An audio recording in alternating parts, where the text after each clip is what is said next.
Tasting, 1, 2, 3. Testing, 1, 2, 3. Testing, testing, testing. So nog so 2 minute voor ons begin, so julle kan nog so klein bietjie ontspan. En jy kan lekker naby, nie te ver hou nie, ook nie te naby nie. Daai was perfek soos wat julle nou gepraat het. Oh, daai is 'n goeie. Ons gaan kan sien ook.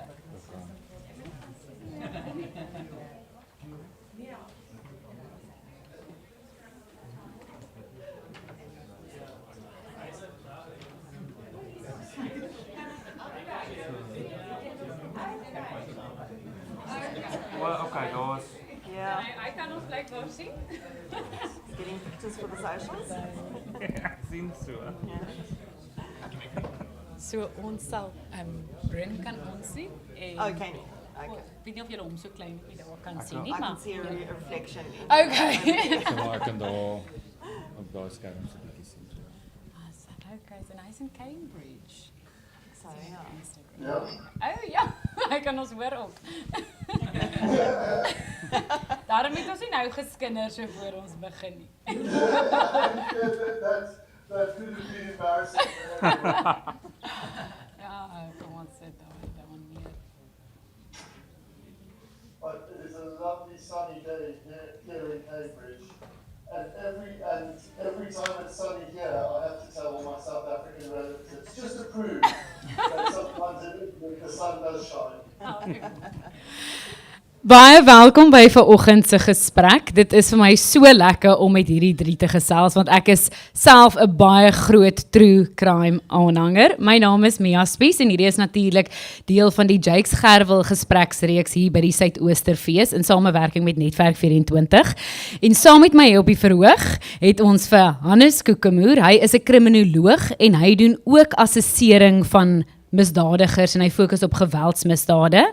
En dan Nicole Engelbrecht, julle almal ken haar stem baie goed van die podcast natuurlik. So ons almal luister na daai True Crime South Africa podcast. So dis baie lekker om jou ook hier te hê. En dan al die pad van Cambridge af, wat ons daar op die skerm kan sien, Dr. Bryn Hodgkins. En hy is ook 'n sielkundige en saam met Nicole, hulle is regtig 2 van Suid-Afrika se top misdaadskrywers op die oomblik. So dis baie lekker om julle 3 hier te hê. Die fokus van vandag is ook ware misdaad. En Suid-Afrikaners, eintlik wêreldwyd, maar in Suid-Afrika spesifiek, is absoluut versot op ware misdaadstories. Ek gaan begin hier by jou. Dit is sekerlik in 'n land soos Suid-Afrika almal van ons se grootste vrees om 'n slagoffer van misdaad te word, veral geweldsmisdade. Tog jaag ons huis toe om te gaan die nuwe episode van Niggies te gaan kyk. Ons lees in die aande Killer Stories en Sizzlers, julle boeke. Ek bedoel, ons het nou gepraat oor hoe ek het daai in 'n dag deur gelees. Ons luister na jou podcast sodra daai nuwe episode kom. Hoekom het ons hierdie fascinasie met ware misdaad as dit werklik een van ons grootste vrese is? So ek voel dat dit het baie te doen met dat die monster is klaar gevang. So 'n verhaal is wat ons sit baie keer 'n spieël vir onsself en dan sit 'n manier van om te sê maar die wêreld is donker, maar die monsters is daarom agter tralies. Die monsters is daarom gevang. En soveel so wat ons as mens gefassineerd is met die geweld en die donkerte, gee true crime nog steeds vir ons daai einde om te sê maar die monster is gevang.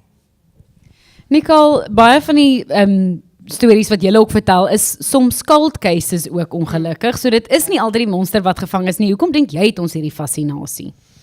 So I certainly agree with that. And I think in addition to that, from what I've found at least, it's we move through the world believing certain things about ourselves. And when we look at people who can commit these horrendous crimes, we seek out the differences between us and them, more as a reassurance that firstly, we will never be them, and perhaps secondly, we will never become their victims.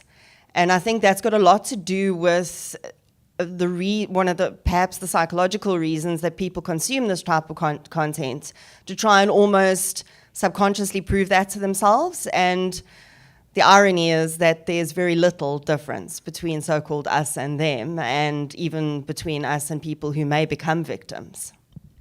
Bryn, net na jou toe, ons weet toe jy die navorsing gedoen het, of toe jy die onderhoude gedoen het, ons gaan nou by Killer Stories uitkom, het jy ooit gedink dat hierdie navorsing wat jy gedoen het vir 'n tesis so gewild gaan wees vir die publiek, dat gewone mense dit so gaan lees en dat dit so gewild gaan wees, en hoekom dink jy, is dit so gewild? Well, thank you for saying it's so popular. That's wonderful for me to hear. But I think what it, as Nicole said, I'm really happy to be able to share the stories, because I think there's something in those stories collected from prison, collected from those extreme edges of human experience, that we can bring back into our everyday lives and learn from. And I think, building on Nicole's point, that is what people are responding to, is because they see the humanity in the men who've committed the crimes, and take those elements of humanity back into themselves and use it to improve their own story. And I think that's what creates part of the interest and engagement, is because it's real life human stories involving real people just like you or me. Ek dink dit is juist wat vir my ook uitgestaan het van Killer Stories. Julle vertel anoniem natuurlik die stories van Suid-Afrikaanse reeksmoordenaars. En wat regtig uitstaan as mens hierdie stories lees, is dis gewone mense. Bryn, sou jy sê dat mense baie keer geskok is, hulle verwag hulle moet hierdie monster sien, iemand wat anders as ons lyk, maar as jy hulle ontmoet en hulle sit oorkant jou, of jy lees hulle stories soos hierdie, dis eintlik net 'n mens. I think that is the most shocking thing that people feel when I first mention it, because the movies want us to turn it into sort of Hannibal Lecter. You know, he's dressed different, he's behind glass, he behaves in a strange way.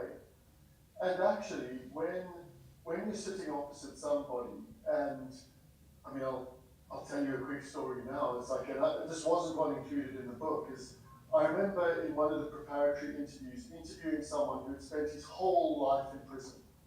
When he was about 14, he had murdered someone in a gang fight. He went to prison, left prison after about 20 years, and he said one day he was sitting in his brother's house, and he said something just snapped in my brain. I realized I was never going to make it in the life outside. So then he proceeded to do something so terrible, he made sure he would never ever come out of prison again. And when I was speaking to him, he looked scary. You know, he was completely covered in gang tattoos, broken nose, scarred face, and we were going through all the questionnaire, sort of ticking through all the items I had to ask, because I was a good obedient student. And I got to a question that I didn't think was going to be interesting at all. And I said, do you have any nightmares? He said, oh yes, vreselijk fire. And I was like, can you tell me about one of your dreams? And he said, there's a dream where I'm being picked up by a giant eagle and flown out over the sea. And as I'm out over the deep ocean, the eagle drops me and a shark comes out the water and swallows me whole. And in that moment, I feel terrible bad feelings. The same bad feelings I felt as when my dad did those things to me. And when he spoke about it, he burst into tears and had to leave the room. And in that instant, he turns from being the scary gang guy to being just like a human that you realize is in pain and you want to care for.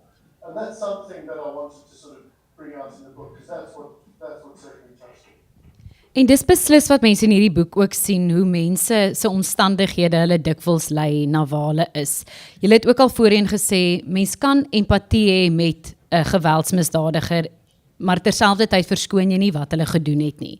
Nicole, ek wil vir jou vra, daar is baie mense wat dalk verwerping het, wie se ma of pa hulle dalk verwerp het, en wat ook verskriklike stories het, soos baie van die mense in hierdie boek, wat nie noodwendig 'n reeksmoordenaar word nie.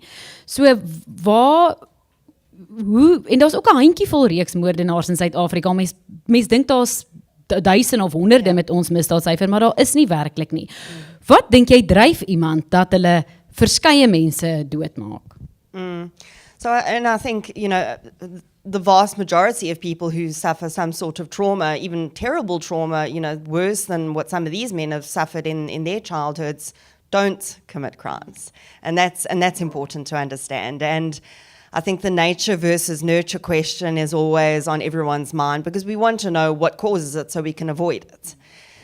And it's if you look at two siblings who've grown up in the same household, they've been parented in exactly the same way, yet one will go down a life of crime and the other one won't. And we want to know what separates them. And the truth is that, well, for me at least, and I'm certainly no research psychologist, but just from, my experiences, is that it's very much nature plus nurture, so both of those elements, plus this sort of indefinable element. And within that exists the elements of personality, the elements of emotional stability, all of the characteristics that we're born with. And some of that's the genetic side, and some of it is just how we process the world. Those two siblings growing up in the same household are processing their parents' style of parenting completely differently. They're both having a totally different experience of that same action. And that's because they're two entirely different people with different perspectives. And I don't know that we'll ever get to the point where we can say it's this set of characteristics that makes that person do that. It's very complex. But for me, that's really what it is. It lives within that sort of X factor that we've really yet to define. Dit laat my nou juist ook dink aan 'n storie soos Adolescents wat almal gekyk het, wat hulle juist daai punt probeer maak van die boetie en die sussie wat dieselfde ouers het. Ek wil graag dan by jou hoor, jy praat ook met baie van die oortreders. Watter karaktereienskappe sien jy wat jy kan sê, jy weet as dit 'n geweldsmisdadiger is, veral iemand wat regtig gruisame dade gepleeg het, wat jy kan omtrent elke keer pinpoint, jy sien meestal hierdie karaktereienskappe daar. So ek dink mens wil maklik 'n checklist bou. En mens wil baie maklik kan sê maar dis hierdie 5. En soos wat Nicole nou gesê het, dis nature en nurture saam. En in my ervaring kan ek sê dat daar is seker wat ons noem risikofaktore en daar's 'n lys van terduisende. En sekere goed weet ons uit navorsing uit wat ons kan sê dat kinders wat groot word met geweld, leer 'n storie, hulle leer 'n omgewing en hulle herhaal dit. En met reeksmoordenaars spesifiek is dit net daai storie wat oor en oor herhaal. En elke dag in ons lewens, elke mens het 'n storie en het 'n ervaring wat ons herhaal. Want dit is die risikofaktor wat dalk net 'n bietjie minder is by jou. Jy het net 'n bietjie minder geweld ervaar. Jy het nee gesê toe iemand dwelms geoffer het, nê? Jou ma het jou daarom 'n drukkie gegee, nê? En jy het verstaan wat liefde is. So ek verduidelik altyd vir mense dat dit is die nature gee vir ons die blueprint, nurture gee vir ons die boublokkies en dan wat hulle noem die narratief en ek hou daarvan dat hulle dit in die boek so mooi nature nurture narrative maak dan 'n huis of 'n geboue huis of 'n home, maar dit maak dit 'n tuiste. Nou as jy een van daai verander, gaan dit nie meer 'n huis wees nie. En ek dink dit is wat dan die herhaaldelike storie is seer mense maak seer. En wat ons werk al moeilik maak is jy sien die mens raak en jy sien die seer raak en dit gee insig, gee begrip, gee nooit regverdiging nie. Net op daai noot, en ek dink dit is ook nou hoe ons gewoond is, hoe ons dit in flieks en reekse en so aan sien, is al mense wat net, en ons gaan nou oor die mens agter die mens kom wat almal 'n storie het, maar jy wat ook baie dikwels oorkant van die oortreder sit, is daar iemand wat, soos hulle in Engels sal sê, pure evil is, wat jy weet, hierdie persoon is regtig net, daar is nie 'n ander woord vir dit nie, of het almal, is dit regtig meer kompleks in regte lewe as dit? dit is, maar ook nie. Ek het al mense geonderhoud wat ek voel, nee, liewe Jesus is nie betrokke by die mens nie. En wat jy dan hartseer voel, maar ook 'n bietjie, jy weet, Bly maar daar binne. yes. En ek spot nou daaroor, maar daar is al van die gevangenes wat ek ontmoet, wat ek voel, daar is 'n punt wat hulle oorskry het. En ek dink vir elke mens is daar maar die Engelse critical mass point, wat hartseer is, maar Bryn, ek dink mens kan nie help om van die stories te identifiseer het nie. Ek weet julle het voor in die boek ook gesê dat julle het al die onderhoude anoniem gepubliseer, maar mens sien natuurlik, mens herken van nie, omdat daar nie so baie reeksmoordenaars in Suid-Afrika is nie. Het jy gevoel met vir al die individue wat jy gebruik het vir hierdie boek, dat daar regtig 'n rede is agter hoekom hulle is soos hulle is, daai storie, want ek dink wat ons ook gesien het is, van hulle stories, daar is raakpunte, dit is in jou eie storie, dalk is dit nie so ernstig nie, maar meeste van ons het al verwerping teëgekom, daar het al dinge in ons lewens met ons gebeur, so jy het nooit gedink jy sal 'n raakpunt vind met 'n iemand wat sulke gruwelddade pleeg nie, maar tog is daar stories wat baie dieselfde is. So jy sê meeste van hulle het daai komplekse agtergrond, of wat ek ook vir hom gevra het, dink jy daar is ook van dies wat nie noodwendig in hierdie boek is nie, wat regtig net iemand is wat pure evil is? Yeah, it's a good question, and I love how Hannes just phrased it as that complex interplay. What I was thinking is if you have sort of nature, nurture, narrative, the thing, like if somebody's looking to deal with their life circumstances, they can't always change their nature, they can't always change their nurture, but they can work with their story. And a story changes over time.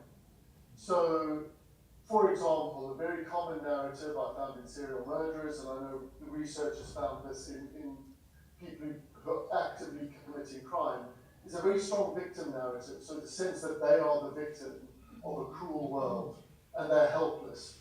And because I'm helpless and because I've had all these terrible experiences, of course I'm going to be a bad person or do bad things. The potential, and I think Hunter's probably has more experience in this than me, but the potential would be that story can change. So your story can be evil for a while, but then become good again. I know sort of criminologists in the UK, they sort of call it the criminal mindset or an evil mindset. And it derives on you, and it happens, but then that can change and be removed. So I guess to answer your question, there are probably people who have behaved in a pure evil way, but then change, and their narrative changes, and they become less evil. And that's quite uncomfortable to listen to, because there's part of me that, I spent 15 years in the police, and there's part of me that loves the idea, yes, you can just lock them up and throw away the key and then the problem is solved. But that is not how the criminal justice system works. That is not how our society should work. So my hope is that we enable more people to be able to take those evil narratives or narratives that encourage evil and build better, stronger ones. Bryn, jy het nou gepraat oor hoe belangrik die narratief is en die stories wat jy eintlik oor jouself vertel. Ek dink is met ons almal so, hoe meer jy iets vertel, jy begin dit naderhand glo en jy begin daai narratief glo. Dis ook wat ons duidelik gesien het met van hierdie killer stories. Ek dink daar was een voorval gewees wat die persoon regtig so in hulle eie storie is dat hulle nie regtig eintlik besef wat hulle verkeerd gedoen het nie. Sien mens dit ook dikwels dat hulle verwyder hulle self amper van die gruweldade en die misdade? Is dit 'n oorlewingsmeganisme en is dit algemeen? Ek dink want baie van hulle kon sien, okay, ek het iets verkeerd gedoen, maar as jy nie op daai punt kon kom nie en as jy so wegbeweeg het met die eie storie wat jy vir jouself vertel het, maak dit ook moeiliker om te rehabiliteer. I would definitely think so again, and I'd love to hear Hannes' view, because I think the person who talked about was probably Kyle, because his narrative was so jumbled, so foggy, At first, as I say in the book, when I interviewed him, because I couldn't nail down the story, and every time we sort of came close to the truth, he'd kind of do a distraction tactic, like say, I was so angry, I just wanted to get revenge. But of course I don't get revenge because now I've come to the church. And so, because his story was so foggy and changed, I thought at first that he was just trying to fool me. He was just trying to make me think he was a great guy. And I realized 20 years later when I listened to the tapes again that I got the wrong idea, is that actually I think he was doing that to fool himself. Because if you don't know your own story, you never have to come to terms with the gap between who you think you are and who you really are. And unless you can deal with that gap, you can't change. And I don't think that's unique to serial murderers because, and Nicole and I spoke about this quite a lot, is very rarely do any of us tell our story from end to end. Going through our day, we just tell snippets of our own story to ourselves, like I'm good at work, or I'm bad at rugby, or I'm a good father, or whatever, or I've let my son down, all of that. But we very seldom tell the whole story and see how it all weaves together. So very often we are blind to the narratives we tell ourselves. And I know, Nicole, you mentioned in your podcasts that sometimes people, when they speak to you, they say, gosh, this is the first time I've actually said my whole story from beginning to end. Yeah. And suddenly you see patterns that you didn't notice before. And again, I think that's an exciting implication for me because it suddenly gives everyone more options to work through whatever they've got going on in their lives. Nicole, ek gaan hier inspring na jou toe.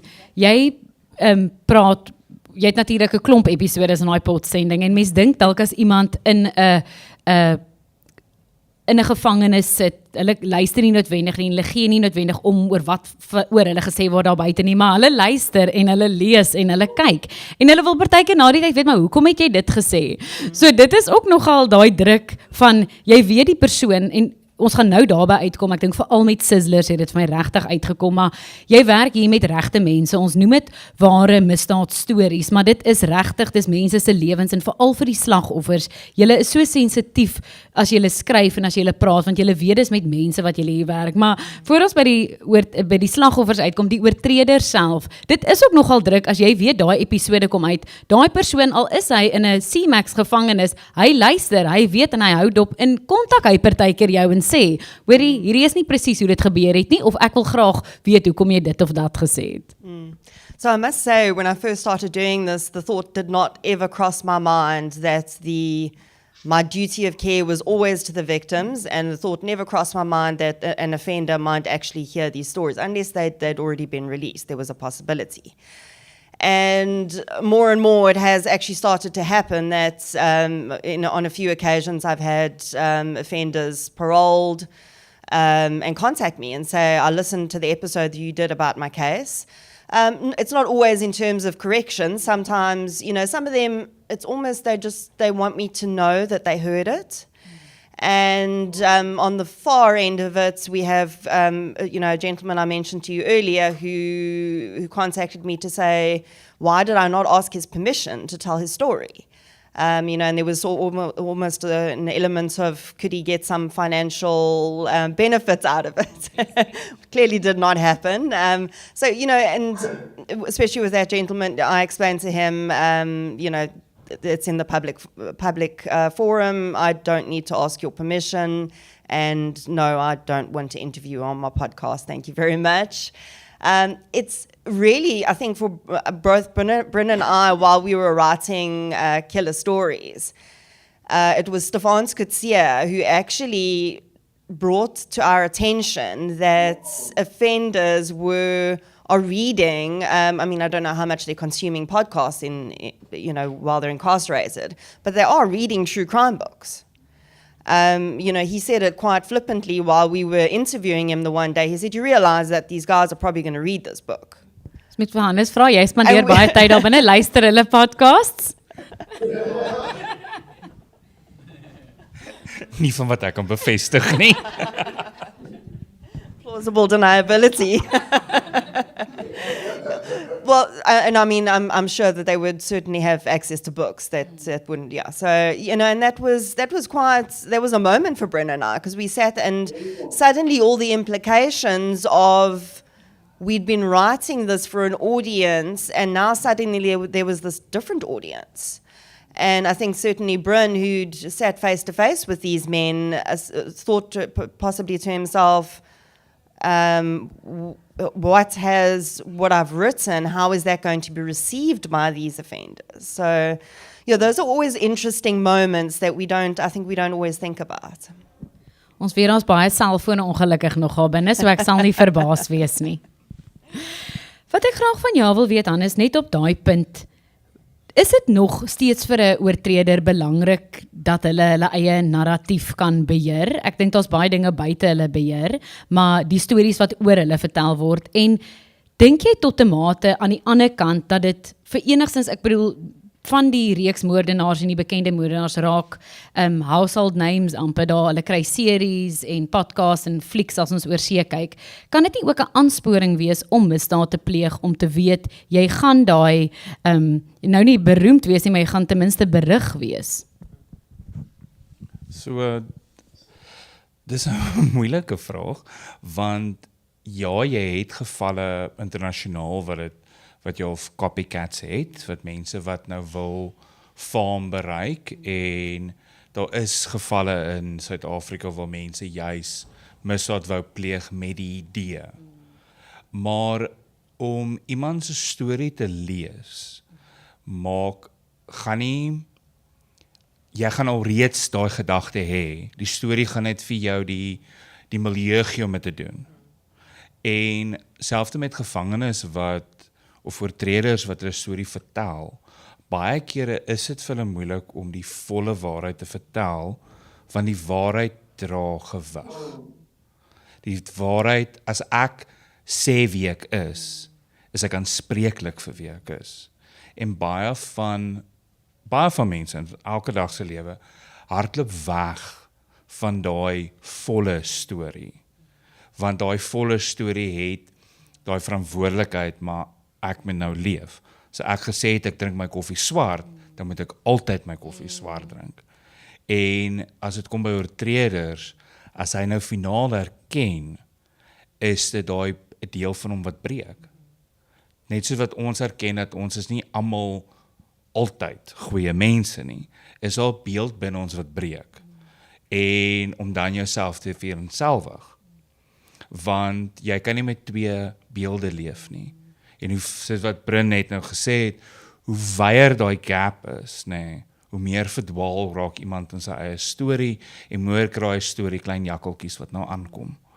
So, ek dink is belangrik dat daar stories geskryf word, en dat mense verhale vertel word, nie net uit 'n ek-verteller nie, maar uit 'n gemeenskapverteller.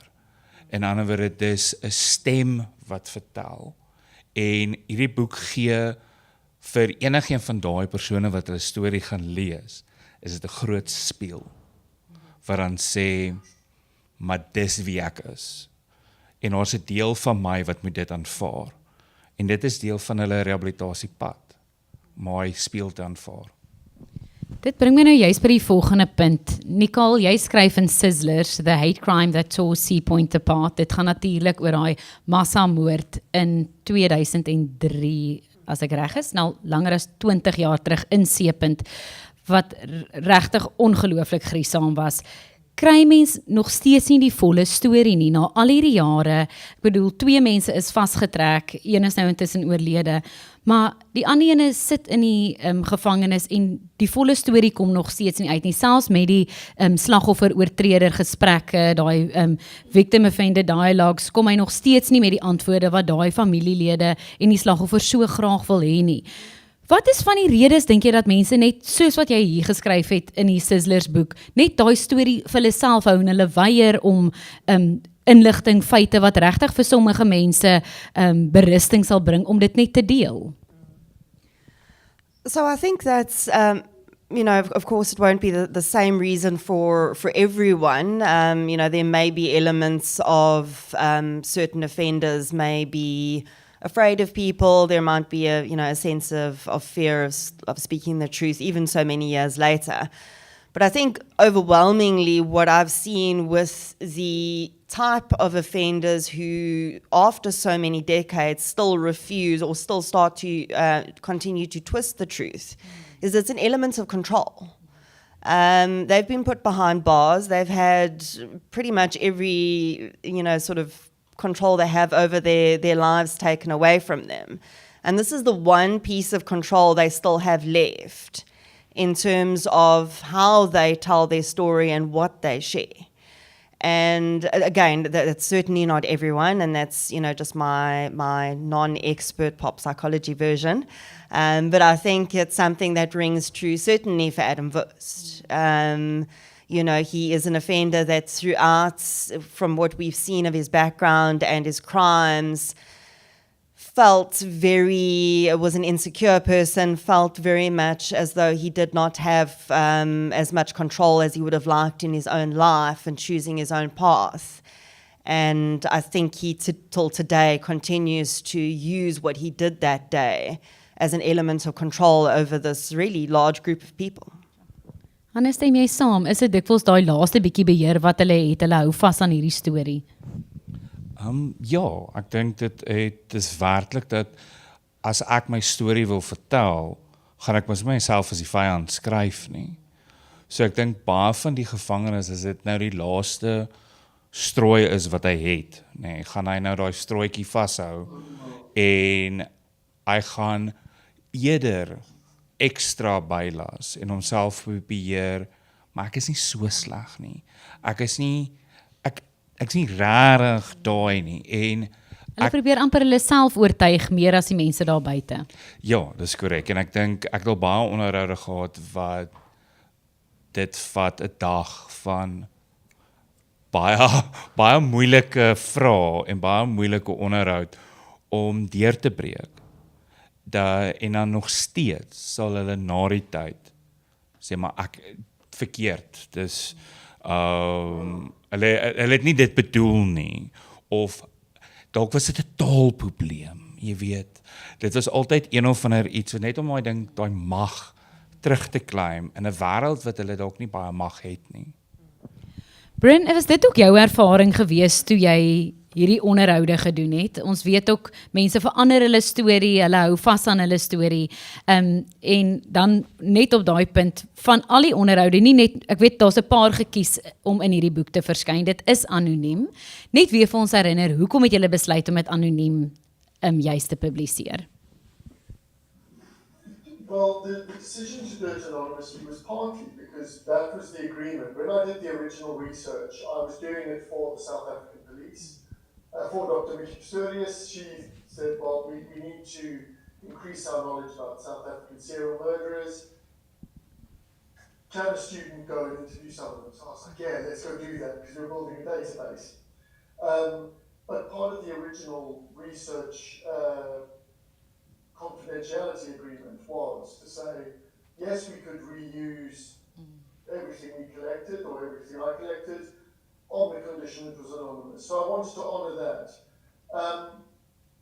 But also, as Nicole and I were writing the story, we also realised there was an added bonus of having it anonymous, is because then there was a difference between the picture of that person from the media and the reality of the person sitting opposite you.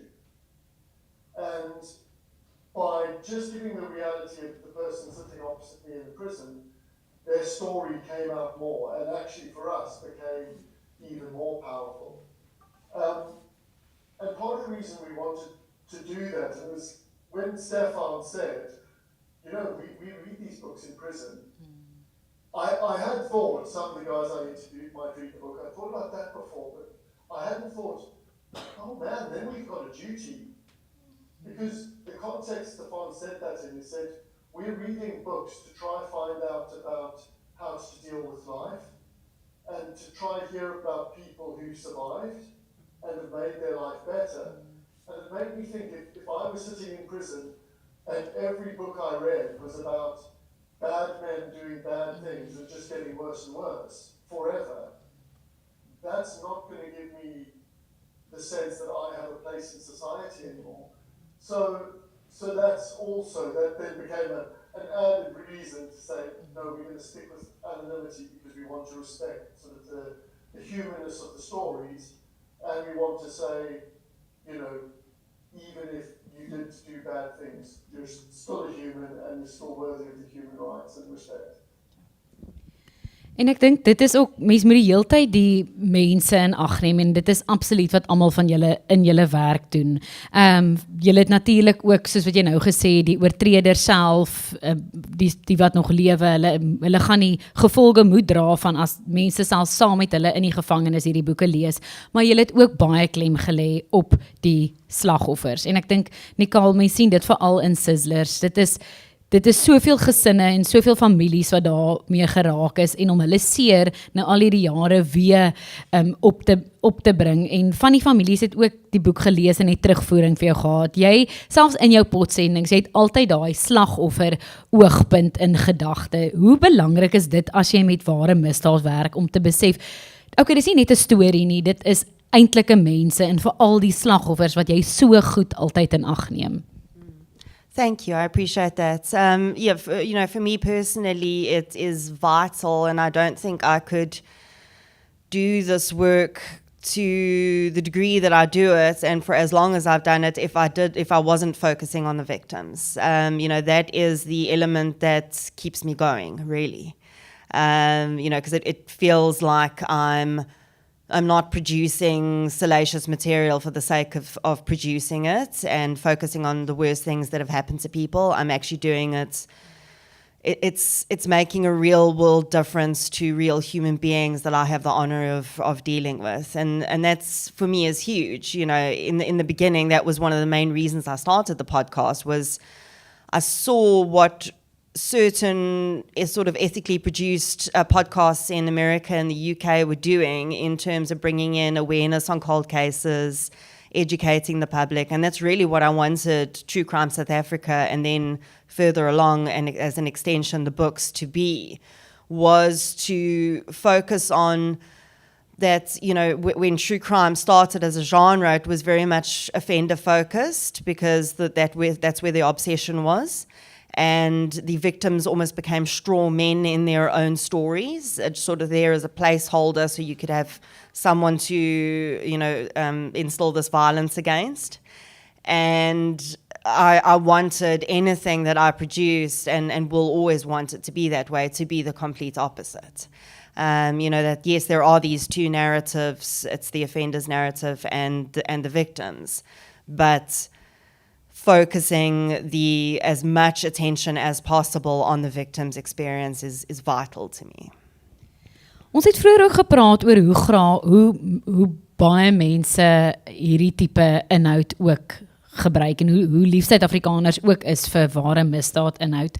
Mense sal dikwels sien, as jy hoor van 'n gruwelmisdaad soos 'n moord, jy wil dadelik weet wie dit gedoen, is dit iemand wat die persoon geken het, is dit dalk iemand, was dit net lukraak, was dit random gewees, is dit ook 'n manier hoe jy probeer sien, okay, dit was haar man gewees, so dit sou nie met my gebeur het nie, maar as dit net op straat gebeur het, kon dit ook ek gewees het, so mens sit selfsugtig ook, maar jy sit jouself die hele tyd, wat is die kans dat dit ook met my sou kon gebeur, dink jy dit is ook hoekom mense baie keer dadelik wil weet, hoe dit gebeur, jy wil so baie besonderhede, as jy nou net gehoor het van 'n misdaadvoorval, wil jy so baie inligting hê, dat jy kan weet, wat is die proximity, die kans dat ek ook in hierdie slagoffer sou kon gewees het, Hannes?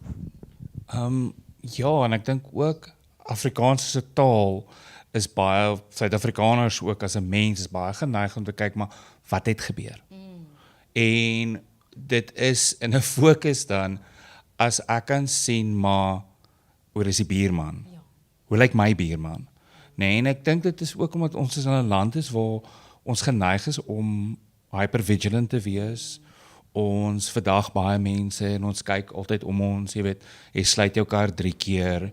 En ek dink is gedrag wat ons aangeleer het. As jy wegstap, druk jy die sluitknopie net weer vir ingeval. En dan luister jy. Ja. En ek dink ons dan daai fascinasie of daai beheptheid met dit is om te weet hoe naby is dit.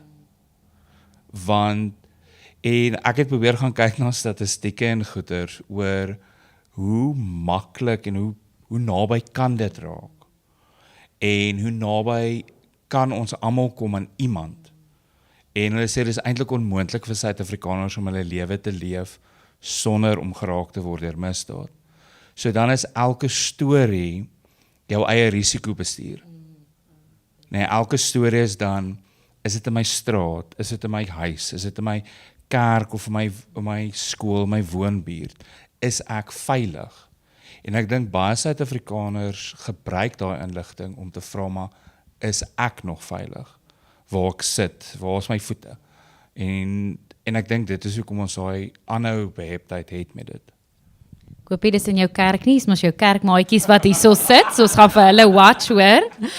Ek wil vir elkeen van julle ook vra, julle spandeer baie tyd met oortreders en met mense wat hierdie misdade ook gepleeg het. Ek gaan daar op die punt begin, dat jy ook 'n bietjie kan dink, want jy werk nog steeds daar by korrektiewe dienste, so jy gaan mooi moet antwoord. Bryn, wat is een van die stories of een van jou onderhoude wat dalk nie noodwendig in die boek is nie, wat jou regtig sal bybly? Ek dink daar's min wat julle drie nog kan skok of kan ontstel. Wat was 'n voorval gewees wat regtig, ek dink daar was een van die onderhoude in die boek wat jy ook gesê het, jy het kon voel toe daai persoon met jou praat, daar was 'n ongemak. Wat is die een storie wat by jou bly, die een persoon se storie? Wow, well, there are lots of good stories. I suppose, for me, the one that was in the book that was the first serial murderer I spoke to was Michael in the book. And it was because it was my first exposure to someone who had such an extreme story.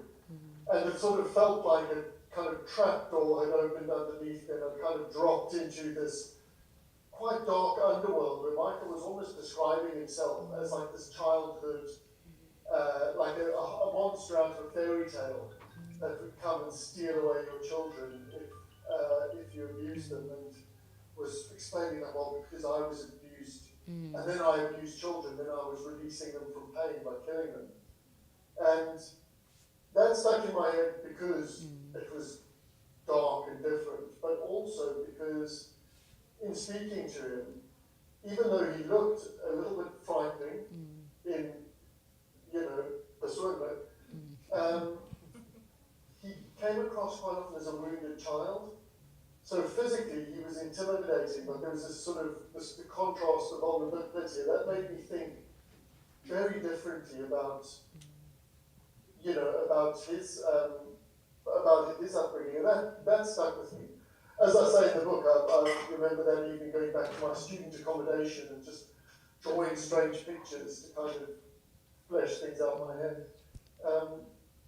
But interestingly, just in Hannes' point around true crime being, it's a story that we assess to see what our own risk is. The dark side to that is we base our risk only on the stories we hear. And we only hear stories sometimes from people who are similar to us. And I've seen it in UK crime. If people will pay attention to stories that from people who are white. But if you've got a different colour, if you speak a different language, suddenly that story doesn't get given the same strength.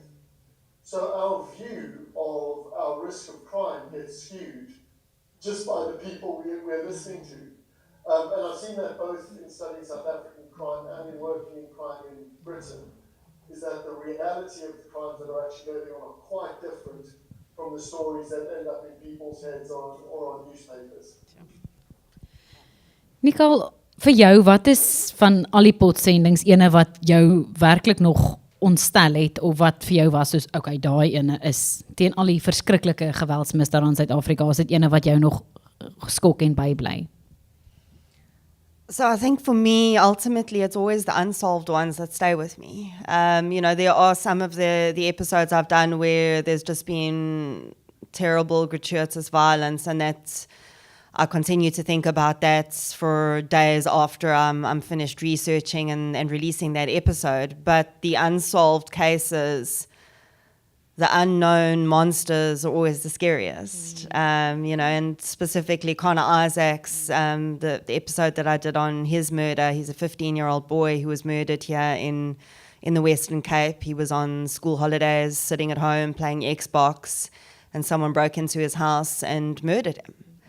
And that remains unsolved. And it's that case, having met, I think, his parents and had quite close contact with the reality of that type of loss and still no closure.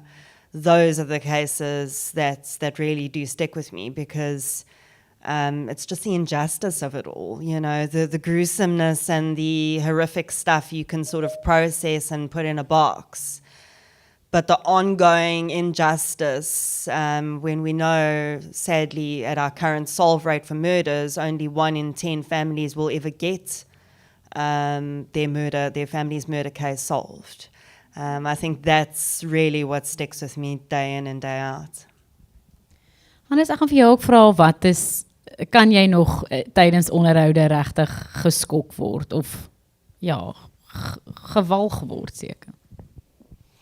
Om eerlik te sê, ek wens.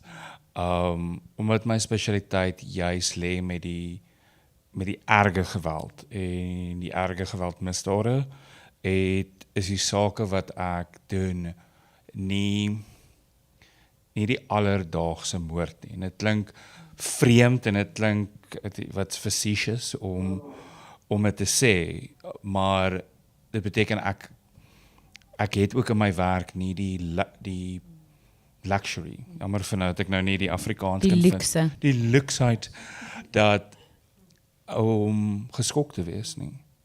Want as ek die persoon se storie hoor, moet ek dit hoor sonder oordeel, sonder voorbedagte rade, sonder om te dink van saligheid, want dit is nie my werk nie. En baie van die sake, ongelukkig om my brein werk, onthou ek meeste van die sake, hulle is in so klein boksiekie, maar bogepak. En dit bly by my die mense wat jy kan sien, wat seer word seerder. En jy weet daar is nie genesing nie. Daai is vir my wat moeilik is. Die mense wat jy kan sien, daar is nie... Daar stem 'n hondjie saam met jou, hoor? Ek sien so. Op daai teerpunt wil die hondjie saam praat. Ja, en ek dink, ek het 'n saak gedoen vir die Hooggeregshof, wat vir my erg was, is dat nie al sy slagoffers was gevind nie. En dit wat hy verskillig gevind is, en dit wat hy gedoen het, is, of 1/2 is gevind, 1/2 is nie gevind nie. En alhoewel hy dit erken het, en hy openlik erken het, kan die hof hom nie straf nie. Want daar is nie genoeg bewyse nie. En ek voel, en daarmee voel ek my pyn met die familie. En ek voel, en ek kan myself meeleef. En is vir daai, ek kan nie met slagoffers werk, juist oor dat dit vir my, ek leef myself te mee in daai pyn in. En dis hoekom ek bly maar by die antiekant. Julle is my interessant, julle is dan juist presies die teenoorgestelde kante van baie van hierdie stories en ook soms vroeg gesê, soms dieselfde, so dis interessant om dit van regtig albei die hoekpunte te sien. Ek wil baie graag hoor of daar vrae is uit die gehoor, uitsteek sommer jou hand so op en dan, as daar enigiemand is met 'n vraagie, hier is 'n vraagie voor. Dankie Theo.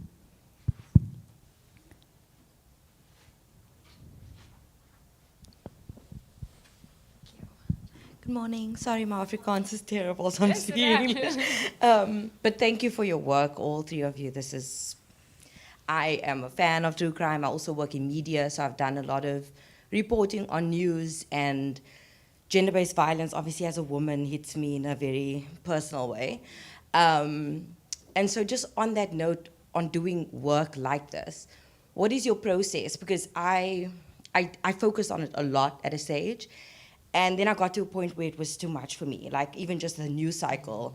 And I made it my personal mission to kind of highlight those stories because I wanted people to know, like, we're not making this up. These are real people, real stories every day. But then it just became so overwhelming for me. So I had to take a step back for my own mental health. But I want to move back into that space again. So I started doing like fluff pieces, like lifestyle pieces where I'm not really thinking about, well, I'm reading the news, but I'm not really as zoned in as I used to be. So I just kind of want to understand what your process is in working with such hard-hitting work when you're hearing stories from these perpetrators of violence and hearing that they were victims themselves, like having a heart for that, but then also, as you do, having a heart for the victims and then telling that side.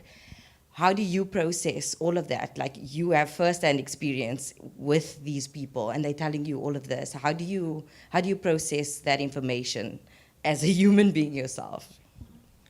Baie dankie vir daai vraag. Hannes, jy kan sommer vir ons begin.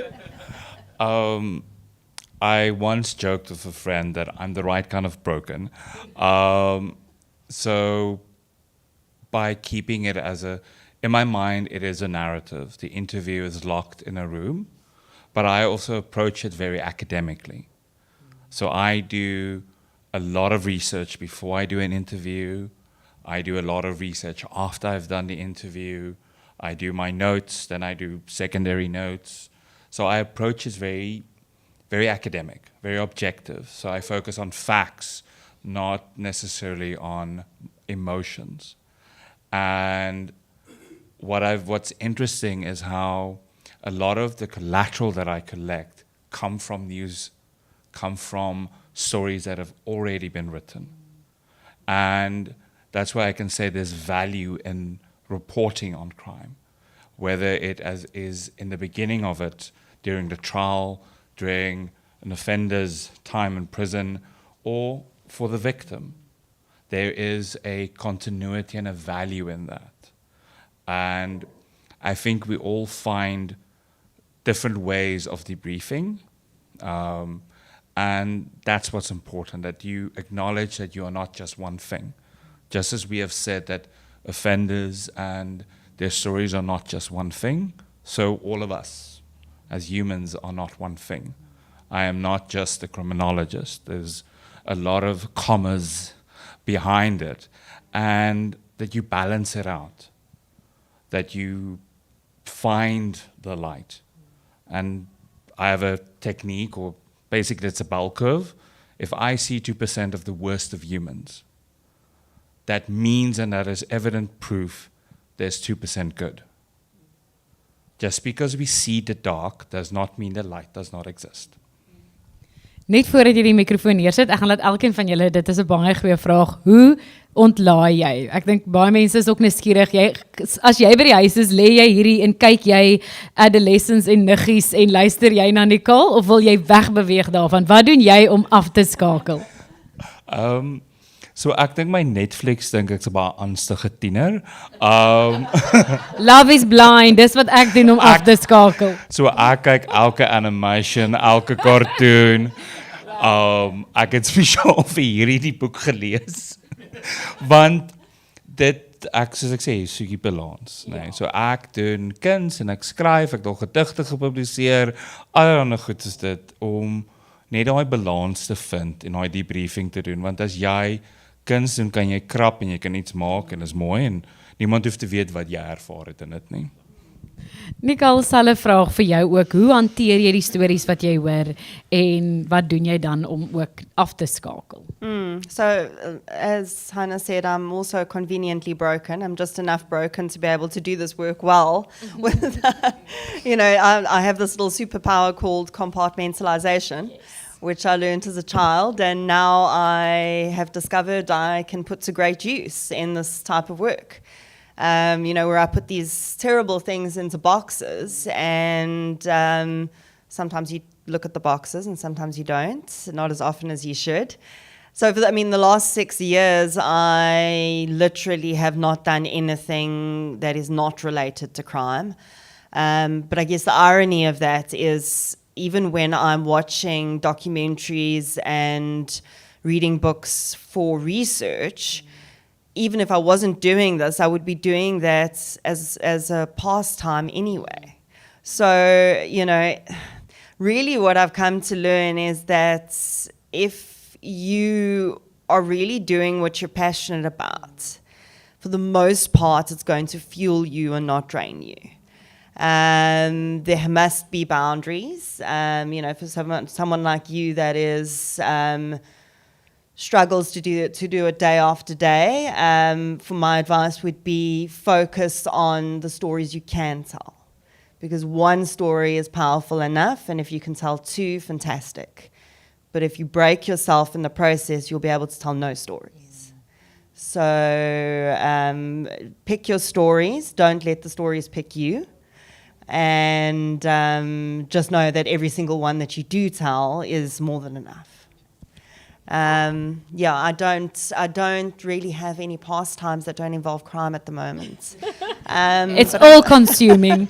I'm still sane for now. I really just, I focus on the fact that it's all of what I'm doing is making a small but significant difference, and that continues to drive me. Absolutely. Bryn, same question. How do you deal with the stories you hear and the research you do, and what do you do to forget about it at the end of the day, to put it in their compartments and move on? There's so many good hints from Hannes and Nicole. I've been taking notes actually. But similar to both Nicole and Hannes, I've got a good ability to unplug my emotions when I need to. I don't know whether I was born that way. I know I'm a bit different from my brother. He walked in on me once looking through crime pictures and he said, 20 years later, he can still remember them. I can't. So there's a bit of compartmentalization. But I'd really echo both Nicole and Hannes's point is that your sense of purpose can insulate you against trauma. Because if you feel you're doing this for a purpose, so, when I was going into prisons or in policing, when I was at a post-mortem or going through crime photos, because I'm there to do a job, I've got a focus, I've got a reason for seeing those bad things. And that means they don't affect me as deeply. So just echoing Nicole's point to the lady in the audience is, if you feel that telling the story is pointless, do you know what I mean? It's not going to make a difference. It's not going to make anything better. Don't tell it. And similarly, if you're doing a job that's traumatizing you and you feel that there is no reason, this is not going to get any better, again, that would be time to step away. But yes, so otherwise, apart from that, I think my Netflix would think I am crazy into science fiction. Just go into another world with some aliens and everything comes back to balance. Aliens and animation. Friendly aliens. Is daar nog enige vrae? Daar's nog. Is nog heel ek is Theo, kan ons bietjie oorgaan? Is ons alright? Okay, dan kan ons met liefde. Daai enetjie in die hoek was ook eerste. Hier's nou 'n klomp vrae. Sê hou sommer die vraagie lekker kort en dan sê jy ook vir wie ons moet wie die vraag vir jou moet antwoord. Good morning. My question is, anybody can answer the question. The first one is Eugene de Kock, known as Prime Evil. Was he born like that, or was it circumstances that led to his particular behavior? And then the second question, from an educational perspective, we deal with challenging behavior at all schools. And some of the behavior emanates from adverse childhood experiences, trauma, toxic stress. How do we sort of reimagine education, especially in terms of equipping our teachers to deal with children that have been exposed to trauma, adverse childhood experiences? And the reason why I ask the question is because sometimes we find that some of our teachers believe that children have choices in life and therefore they can't accept the circumstances or the environment where the child comes from. So my question basically, the second one is about how do we reimagine education from a challenging behavior perspective? Thank you. Bryn, dalk kan ons dat jy daar inspring oor die kinders en dan kan ons sal jy dalk vir ons oor Eugene de Kock oor die Prime Evil antwoord of is dit bietjie naby? Nog nie. Okay. Kom ons gaan eers I've never met Eugene de Kock, and what was interesting is he came up in Killer Stories. Because he was mentioned by Stefan Skutsia, saying that a big experience for Stefan was meeting Eugene and expecting he'd be meeting his racist hero. And Eugene saying, what you did was wrong, and what I did was wrong, and you need to say sorry. And is it? I'm only remembering the first name. It's a professor from UCT. Sorry, did a book speaking about Eugene, and the thing she called out was the effect that society had on a man who felt he was doing his duty. And I think that was interesting for me from a narrative perspective, because we need to think about the stories we tell as a country, as a people. Because for somebody in Eugene de Kock's situation, where he did have an abusive father, and he did sort of think, okay, my way to do my best for my country is to do these terrible things. And the narratives our country told at the time supported that and engaged that. So I do think we've got a huge responsibility to be careful about the stories we tell and we share. I don't know much about education, unfortunately, but I do think, with my wife as an educational consultant, that there is a role for telling multiple stories about a children's experience. There's not one perfect child that everyone should be. Hannes, I'll probably go there. Hannes gaan hierso vir ons inspring. So ek kan niks oor Eugenie, ek het nog niks met hom te doen nie. Maar as dit kom by die veral met adverse childhood experiences, is ek dink baie keer wat gebeur met kinders is dat ons vergeet dat hulle het ook 'n storie en hulle het nie die woorde wat ons het nie. So kinders het nie noodwendig die vermoë om hulle storie te vertel in diepte nie. En daar was 'n baie mooi projek wat 1 jaar saam met die Wits, met Stellenbosch Woordfees gedoen is, waar hulle gevangene of oortreders geleer het om gedigte te skryf. En saam met dit het hulle die charcoal sketse gedoen. En dit gee dan vir die kind net 'n uitlaat, 'n positiewe uitlaat. En ek dink daar is 'n baie groot nood in Suid-Afrika en veral in skole om onderwysers te equip, maar ook om die skool te equip. Nee, om hulle die gereedskap te gee om met dit te hanteer. Want dit is baie maklik vir ons om dit net weer nog iets op die onderwyser te gooi. Onderwyser kan dit identifiseer, maar hulle moet dit nie hanteer nie. Want dit is net, ek dink nie ons kapasiteit nie. As ons 1 tot 20 was in 'n klas, ja. Maar daar is nood vir maatskaplike werkers om in te kom wat exposure narrative therapy kan doen, wat narratiewe kan leer en help. En dan ook om onderwysers te leer dat wat daai etiket beteken. As jy 'n kind het wat uit Manenberg uitkom, beteken dit nie hy gaan 'n gangster wees nie. Die kaarte wat hy voor hom het, is dalk van so 'n aard dat dit is sy opsie en dit is die opsie wat hy sien. Dit is ons werk as volwassenes om vir kinders ander opsies te leer en ander stories te leer wat hulle dan weer kan herhaal. Baie dankie Hannes, en dit bring weer daai tema in oor die stories wat ons vir onsself vertel en oor onsself vertel. Ons het nog tyd vir 1 of 2 vragies. Ek gaan nie kies wie nie, Theo, jy kies 2 vrae, daai ene en dan een daarna. Hou dit sommer lekker kort en sê wie moet dit vir jou antwoord. Yes, I was quite interested in the nature versus nurture. I know when some people commit crimes, people feel it's a bit of a cock-out to say that, no, I was mentally unstable. But I was just wondering how, and this is me just thinking out the box, for example, if one had in the family a serial killer, I'm not saying I have a sibling that's a serial killer, but let's say I did have a sibling that was a serial killer, would it, for the rest of the family, be an invasion of privacy if maybe the doctors or the governments were thinking with the nature versus nurture that there's a serial killer in the Manichana family. So there's a very high possibility that the sister could also be a serial killer. Could we not perhaps take her to some mental counseling or something to sort of prevent her also going on a killing spree?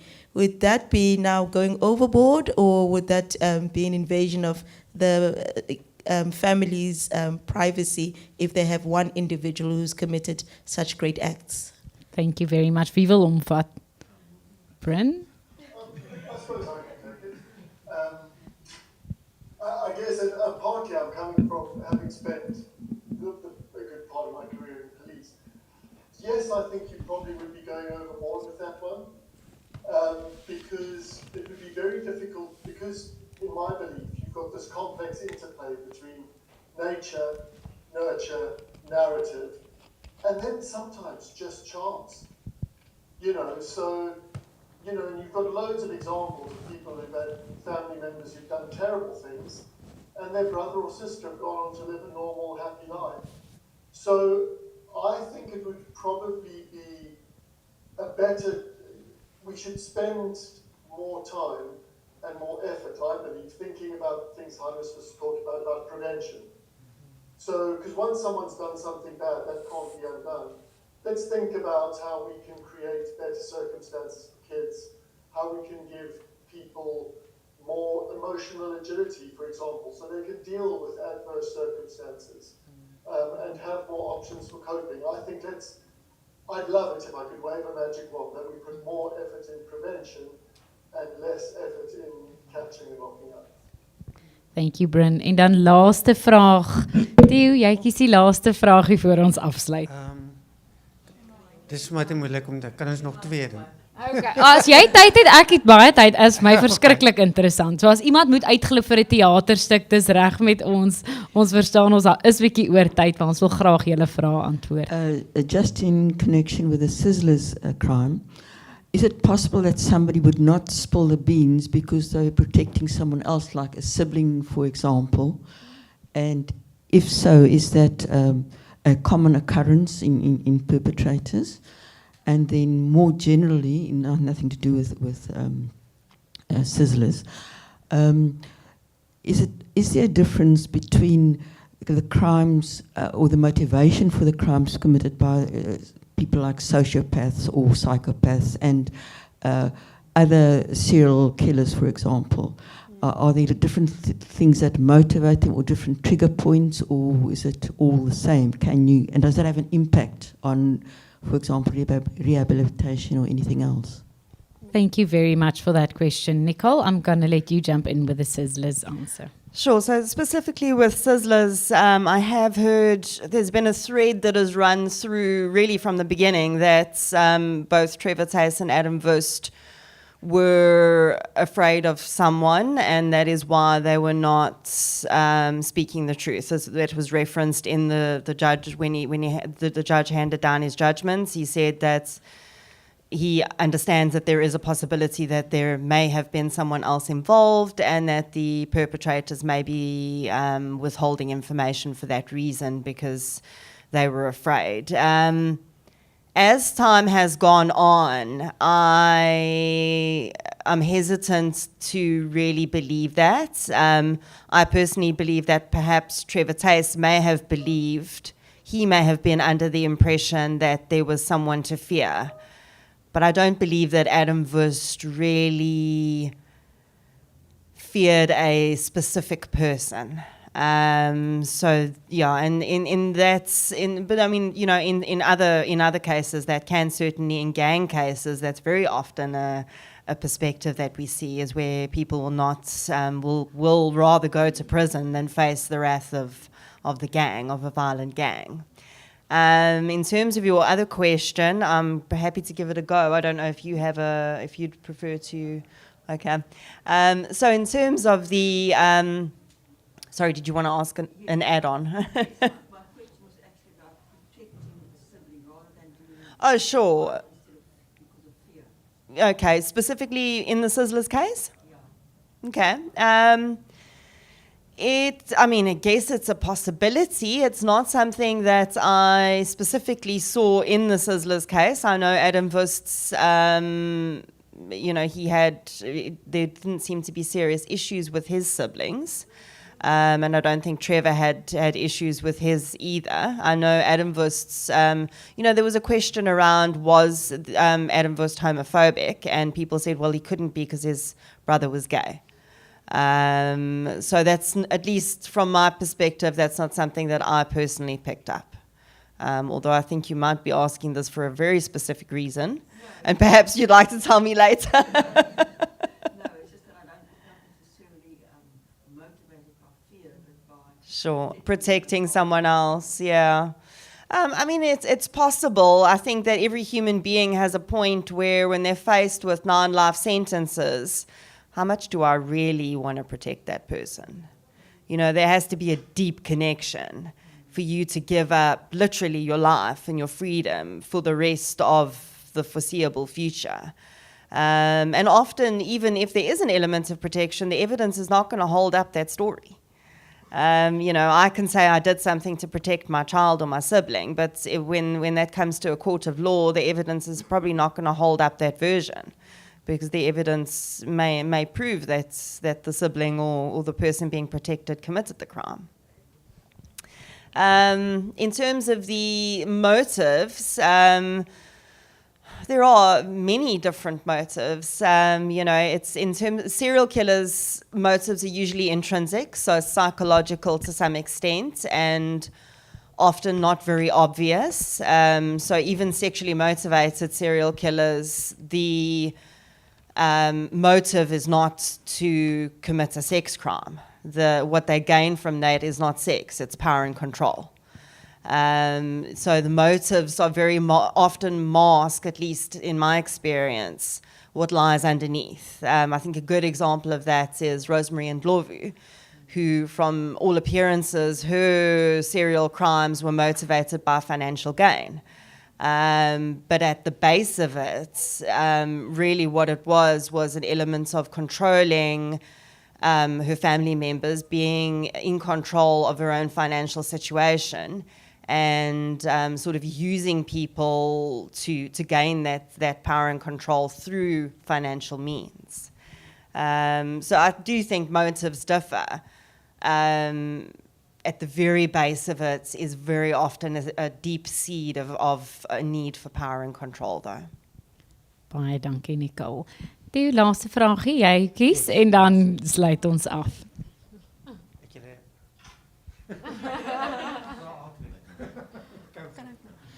Vir jou, Hannes, die feit dat jy in daai wêreld is met sulke gruwelike aksies en true crimes en die mense wat dit doen, jy is so aangesig tot aangesig met daai mense, met daai wêreld, met daai stories, en dat jy weet op 'n manier, hulle ken jou, hulle het met jou 'n interview gedoen, hulle het jou gesig gesien, en is daar nie ooit 'n element van paranoia of angs wat jou volg, want jy weet, jy was in daai wêreld, jy was by daai mense, en dis hier, dis in jou omgewing, volg daar ooit 'n tipe angs jou rond, of 'n tipe paranoia wat...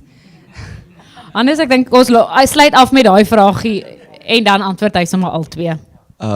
Ek wil net eintlik vra, ek is van plan om LLB te gaan swat na skool, en ek word getref met die realiteit dat ek wel dalk 'n saak gaan kry waar ek 'n krimineel moet beskerm.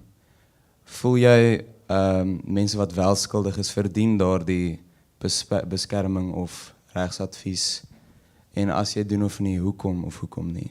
Baie dankie. Hannes, jy kan sommer inspring. Eerste die paranoia, en tweede, dink jy almal het die reg om hulle storie te vertel en om beskerm te word? Okay, om by eerste te begin, willful ignorance, né? So ek het geweet wat my werk behels. Vandat ek begin swat het, ek geweet wat ek wil doen. Ek het groot geword met my pa wat 'n polisieman is, so dis nie 'n wêreld wat onbekend was aan my nie. En dis iets wat jy in jouself besluit, né? Enigiemand wat by Spar weet, almal weet wie hulle is, né? En my werk is om deel van geregtigheid te laat geskied. So as ek iemand onderhoud, moet ek deel van my werk is dan ook om geregtig te wees.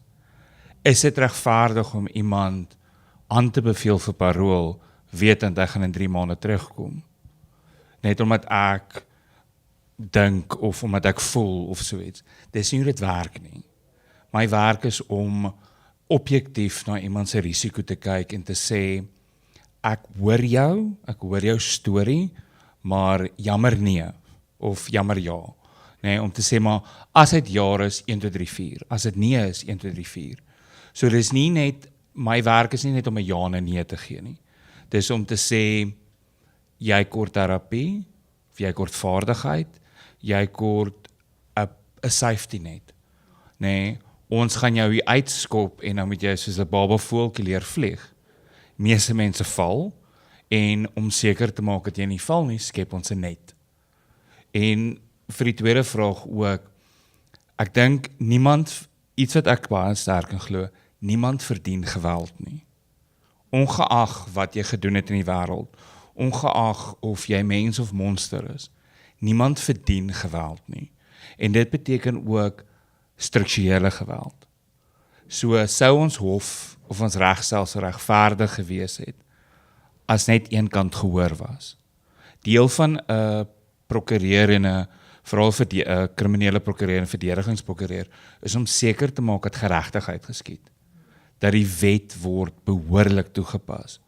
Want 'n misdadiger wat gestraf word en te lig gestraf word, beteken niks.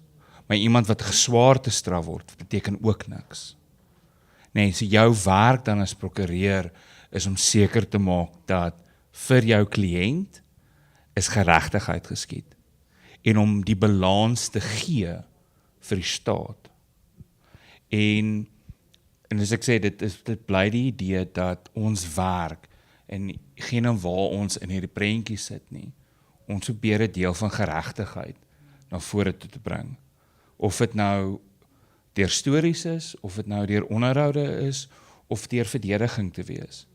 Jou werk is om seker te maak dat menseregte gebeur, nee, en dat niemand verdien geweld nie, in geen vorm of taal of manier nie.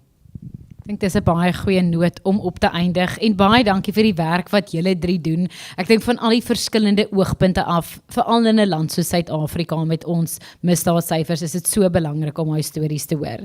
Julle kan natuurlik al 2 hierdie boeke kry en ek sal hulle regtig aanbeveel. Ek neem aan almal van julle is ware misdaad aanhangers. Sizzlers en Killer Stories is hier so langsaan by die ATKV Boekoase. So kry hulle beslis. Dit is regtig ongelooflike 2 boeke hierdie. En Hannes, ons sien uit vir die boek as jy eendag klaar is met korrektiewe dienste, die stories wat daar gaan uitkom. Ons sien uit vir daai boekgesprek. Baie dankie julle vir die saamluister en dankie julle 3 vir julle tyd.